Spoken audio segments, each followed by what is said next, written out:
L'Organisation des Nations Unies a remis ce vendredi un rapport accablant sur les atrocités commises en République démocratique du Congo entre 1993 et 2003. Le terme génocide figure dans ce rapport. Christophe Giltet. Ce rapport dit une chose toute simple, le Congo est un pays martyr, victime de ses voisins. Ainsi, pendant la deuxième guerre du Congo de 1998 à 2001, pas moins de 21 groupes irréguliers et 8 armées nationales sont intervenus dans l'ex-Zaïre.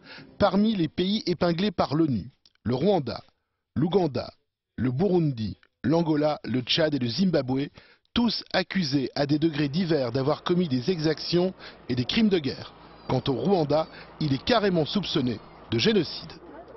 Les attaques apparemment systématiques et généralisées, ayant ciblé de très nombreux réfugiés hutus rwandais, ainsi que des membres de la population civile hutu et causé leur mort, révèlent plusieurs éléments accablants qui, s'ils sont prouvés devant un tribunal compétent, pourraient être qualifiés de crimes de génocide.